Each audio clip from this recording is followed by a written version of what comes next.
भक्ति प्रेम से बोलिए भगवान महावीर।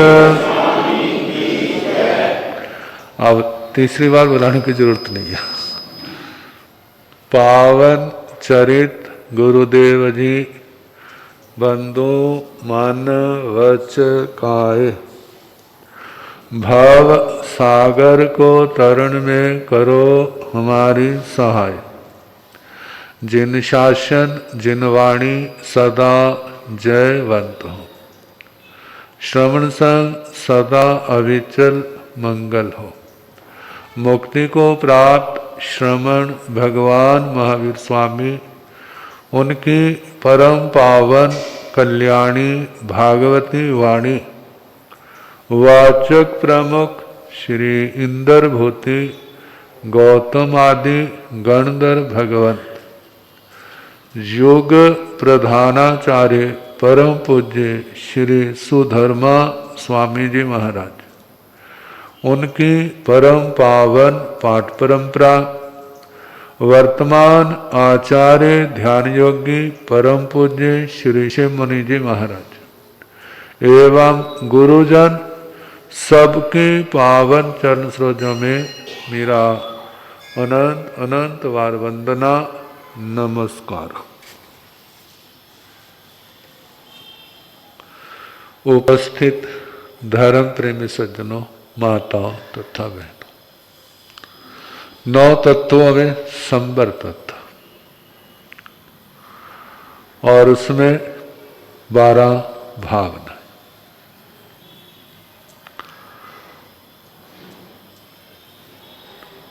10वीं लोक स्वरूप। लोक स्वरूप भावना का वर्णन करते हुए जहां कहा ना 14 राजू तंग नभ लोक पुरुष संठान, तामे जीव अनादि थे भरमत है बिन ज्ञान। ज्ञान के बिना ये जीव क्या कर रहा है। 14 राज्य लोक में जैसे जैसे कर्म होते हैं ना, उसके अनुसार उसी ओर चल पड़ता है। ये लोक स्वरूप क्या है? कर्मों के अधीन। कैसे कर्म संसार में जीव को नाच नचाते हैं। गुरुजी हमारे कहते हैं एक बार ना एक पर जाते हैं गोचरी को सभी जगह, तो एक कर। सास कहने लगी महाराज मेरी 2 बहुआ है, बहुत अच्छी है, मेरी बड़ी सेवा करती। और बहुआ भी बात करी थी, कहने लगे महाराज जी हम तो इतने अच्छे नहीं हैं, लेकिन हमारी सास साक्षात देवी का रूप है। क्या है? साक्षात देवी का स्वरूप है। दोनों क्या करें? दोनों पक्ष एक दूसरे की प्रशंसा करें। गुरु जी कहने लगे आप सारे अच्छे हो। क्या है? आप सारे अच्छे हो, ये तुम्हारा पुण्य का उदय। क्या है? पुण्य का उदय है। और ऐसा भी तो होता है ना, कभी सास आती है महाराज मेरी बहू अच्छी नहीं है, मेरी सेवा नहीं करती, मेरा कहना नहीं मानती, किसी का मुंह किसी और है, किसी का मुंह किसी और है। अब बहुआ आती हैं तो बहुआ क्या कहती हैं महाराज पता नहीं कौन से हमारे पाप कर्म का उदय था, हमारी सास है चड़ेल है, हर समय डांटती रहती है, प्यार से बोलना तो उनको आता ही नहीं है। तो जब जो दृश्य सामने आता है तो किसका परिणाम है जी? किसका परिणाम है? ना जहां सस का दोष है, ना जहां पर बहुओं का दोष है, किसका दोष है? पूर्व के जमाने का नहीं जमाने को तो बदनाम कर रखा है, जो उनके अपने कर्मों का दोष है। पाप का उदय, पाप के उदय से प्रकृति अच्छी नहीं,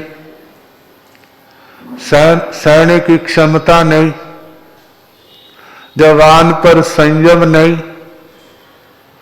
जो आता है वो कह देते हैं, लेकिन उसके बदले जो आता है उसको हम सहते नहीं। फिर उसके बाद क्या होगा? फिर कलयुग का आगमन होगा। कौन आएगा? कब? कहना आता है, सहना नहीं आता, फिर वहां कलयुग आता है। और दूसरी ओर एक बार श्री प्रीतम मुनि जी महाराज कथा कर रहे थे, उन्हें कहानी सुनाई थी। जानते हैं प्रीतम मुनि महाराज कौन थे? जिनका तो हाथ में जीवन की अंतिम घड़ियां जीवन निकला। कहने लगे एक सेठ का परिवार, उसके 4 बेटे, 4 बहुआ, 5वीं सास, 6ठा उसका घर वाला। कितने हो गए? 10 हो गए ना।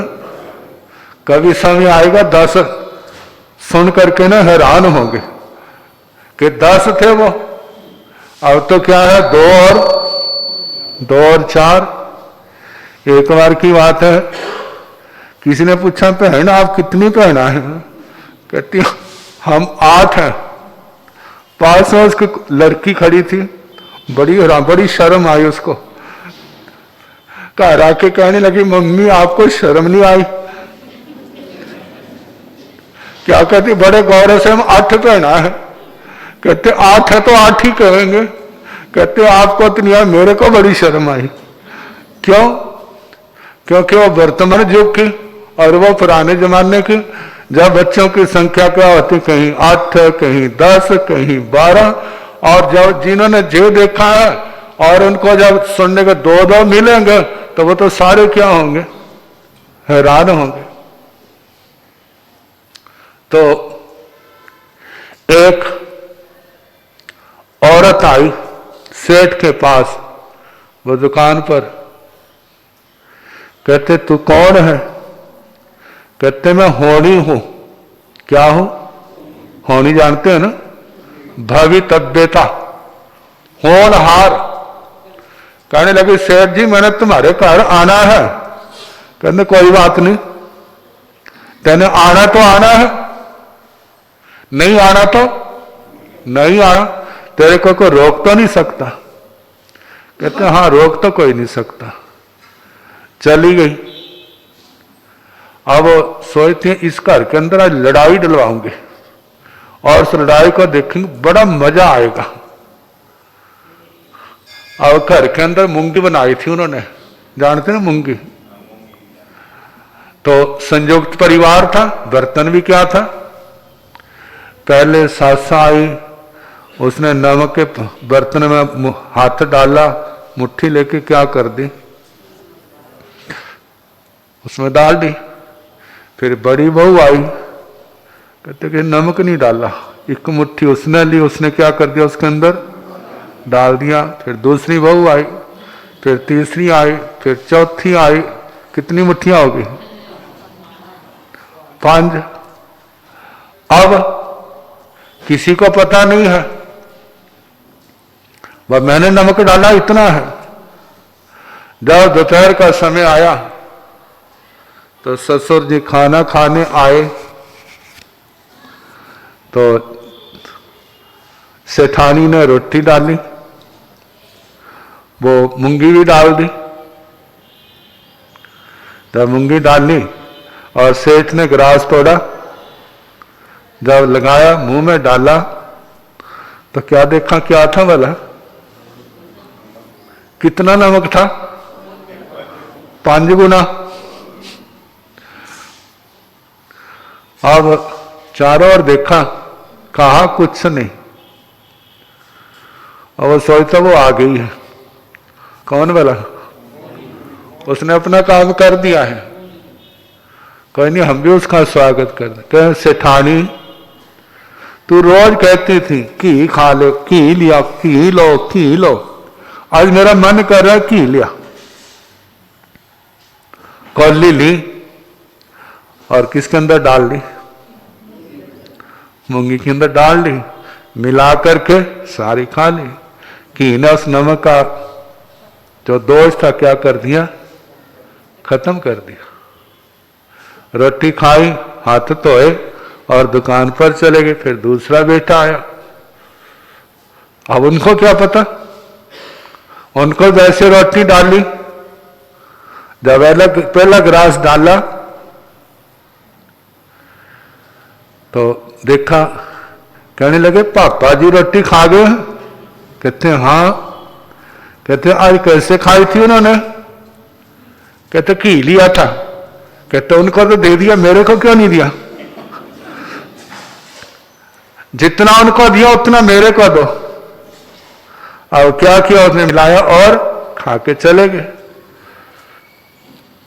फिर दूसरा बेटा आया, उसने वैसे किया। तीसरा आया, चौथा आया, सारे खा के चले, वैसे खा के चले।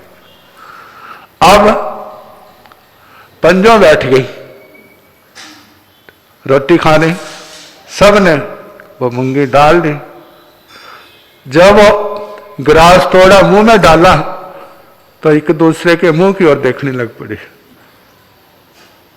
सच कहने लगी, क्या बात?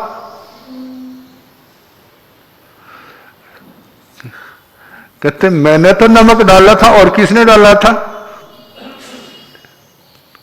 दूसरी कहने लगी, मैंने भी डाला था। अब पंजों ने क्या कह दिया? कहते साढ़े घर वाले रोटी खा गए तो हम क्यों नहीं खा सकती? उन्होंने घी का बर्तन लाया और सारा मिला लिया और खा लिया। और वो बेचारी देख रही है। अब बुलारा होता है, अब बुलारा होता है। उन्होंने रोटी खाई और अपने अपने काम में लग गई। अब वो सोचती है, इस घर में तो मेरा गुजारा नहीं होगा। अब बेचारी सेठ के पास आई। कहते सेठ जी तुम्हारा घर मेरे को अच्छा नहीं लगा, मैं जा रही हूं। कहते तेरी मर्जी। चली गई। संसार का एक स्वरूप ये भी तो है ना, दूसरे की गलतियों को नजरअंदाज कैसे करना।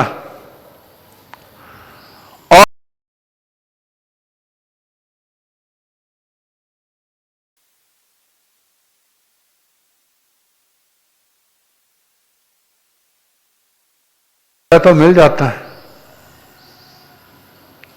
एक दूसरे को झिड़कने वाले, एक दूसरे के दोष देखने वाले, ये किसके कारण से? पाप के उदय के कारण। व्यवहार में जमाना खराब है, निश्चय में पाप का उदय। और जहां पर शांति है, एक दूसरे के प्रशंसक है, झूठी मुठी नहीं। वैसे तो लड़ते रहे। जब कोई बाहर का है, बहुआ कहे मेरी सास बड़ी अच्छी, और सास क्या कहती मेरी बहुआ बहुत अच्छी है, वह तो केवल ऊपर ऊपर का दिखावा है। सचमुच में जहां आपस में प्यार होता है तो वहां क्या दिखाई देता है? किसका फल है? ये परिवार के पुण्य का फल है। और ये पुण्य के फल और पाप के फल, थारा पाप है और पुण्य जो है 9 प्रकार से। जीव को कदम कदम के ऊपर मौके मिल जाते हैं। एक व्यक्ति रोटी खाने लगा, एक कोई भूखा जानवर आ गया, वो कुत्ता भी हो सकता है, वो गाय भी हो सकती है, वो कोई और जानवर भी हो सकता है। ये भूख क्या है? आग है। भूख आग, वो आग ही केवल आग नहीं, जो भूख भी आग है। यदि इसके अंदर जो ईंधन पड़ता रहे तो शांति रहती है, और जो ईंधन ना पड़े तो, ईंधन ना पड़े तो क्या होता है? फिर क्या क्या खा जाती है। जितनी भूख बढ़ती है विवेक लुप्त होता है। इस भूख को शांत करने के लिए फिर क्या किया जाता है? खाना खाया जाता है। आपने उस कुत्ते को, बकरी को, गाय को एक गिलास अपने भोजन में से कुछ डाल दिया, उसकी आग क्या हुई? कुछ शांत हुई। कहते ऐसे मानस से कैसी आशीषें निकलती है, इसको भूखा व्यक्ति ही समझ सकता है, दूसरा व्यक्ति नहीं समझ सकता। कोई व्यक्ति आया है, कितने कहते हैं नजर लग जाती है। कहते नजर को तोड़ने का एक तरीका ये भी है, कोई आया है पहले उसको पूछे, भाई भोजन का समय है, आप क्या कर लो? भोजन कर लो। कितने लोग तो जरूरत है तो हाँ कह देंगे, और कितने ऐसे होते हैं भूख तो है, ना ना ना खा के आया। कहते भोजन का टाइम तो अब तू खा के कहां से आया? क्योंकि हमारे भारत में अब बदल गया है भोजन का समय। पुराने जमाने में सुबह का नाश्ता होता था, दोपहर का समय होता था और शाम का भोजन होता था। बीच में वही भोजन करता था जो कहीं दूर गया है, जो समय पर नहीं आया है, और उसको घर वाले संभाल करके रख देते थे। कहते कहां से? चुपचाप बैठ जा जहां पर, और क्या कर, और वो खा लेता। तो खिलाने वाला भी सोचता जैसे व्यक्ति का बड़प्पन है, ये नहीं देखा जहां भी देखो वही जाके बैठ जाओ। जो अच्छे परिवार का, अच्छे खानदान का लगता है। ना करने का अपना गुण है और खिलाने का अपना गुण है। ऐसे करते करते कितना पुण्य इकट्ठा कर लेते हैं। जब लोक व्यवहार की बातें हैं, इससे क्या होता है? आपस में भाईचारा बढ़ता है। गुरुजी सुनाया करते थे, एक परिवार में घर वाला कहने लगा, मैंने आज फलाने गांव जाना है, मेरा भोजन बांध दे। कहते मैंने भेज दिया है। क्या कर दिया है? कहते बताया अब? तेने कहां से भेज दिया? कहते जाके देख लेना। जब उस गांव में गए तो सारे उसका आप हमारे आओ, आप हमारे आओ। कहते हम आपको जानते नहीं, ये सेवा कैसी? कहते जब कभी आते जाते आपका घर रास्ते में है, वहां पर प्यास होती है तो पानी मिलता है, भूख होती है तो वहां पर खाना मिलता है। आप उस घर के एक हमारे मेहमान आए हैं, हमारा ओ भाग्य। कहते कमाल की बात है। और मन में ख्याल आ गए, हमारी घर वाली कैसी है भला? हम तो दुकानों पर होते हैं, काम में होते, घर को लुटा रही है। और हिदायत कर दी, खबरदार आगे के लिए किसी को, जो मेरा एक के भोजन खाने से तेने तो सारे गांव को खिलाया, और बंद हो गया। जब जाने लगे पूछा आज कहां जा रहे हैं? कहते फलाने गांव के, रोटी बांध के ले जाओ। कहते पिछली बार तो बड़ी सेवा हुई थी। कहते अब की बार नहीं होगी। क्यों नहीं होगी भला? और पिछले बार था वन को देख के गया और किसी ने पानी भी नहीं पूछा। क्यों? व्यवहार में कहा जाता है एक हाथ को दूसरा हाथ, जहां हमारे लोग का नक्शा चिन्ह है अपना जैन चिन्ह, उसके अंदर एक वाक्य होता है परस्परोपग्रहो जीवानाम। जीवों का लक्षण क्या है? एक दूसरे का उपकार करना, एक दूसरे का सहयोग देना। जब एक व्यक्ति सबका सहयोग देता है तो जब उसको जरूरत पड़ती है तो सारा गांव उसके घर में इकट्ठा हो जाता है। किसके वास्ते भला? सहयोग देने के लिए। कहते हैं इन हाथों को, इस जीवन को सहयोगी बनाओ। सहयोगी बनाओगे तो ये तुम्हारा घर, तुम्हारा गांव स्वर्ग बन जाएगा। और स्वार्थी बनोगे तो फिर क्या होगा भला? फिर कोई किसी के काम नहीं। कहते ऐसे लोगों से तो पशु अच्छे हैं, जिनके वो हाथ पांव नहीं है लेकिन हमदर्दी दिखाते। तो ये सारा संसार देखना और उसका निष्कर्ष निकालना हमें कैसा बनना चाहिए। अच्छा बनोगे तो ऊर्ध्वगामी बन जाओगे, और अच्छे को छोड़ दोगे, दूसरे को अपनाओगे तो क्या बनोगे? अधो दिशागामी। नीचे क्या है? एक तो नरके है और दूसरा कौन रहते हैं? भूत प्रेत पिशाच भवनपति असुर कुमार नाव कुमार, ये सारे रहते हैं। वो संसार मिलेगा। और जो अच्छे बनोगे तो ऊपर क्या है? देव देवियां, जिनकी नेचर क्या है? देवताओं की। जहां पर किसी की नेचर अच्छी हो तो क्या कहते हैं? कहते हैं सीधा देवता है, ये तो देवी है। किसके कारण से? उस अच्छे स्वभाव के कारण से, अच्छे गुणों के कारण।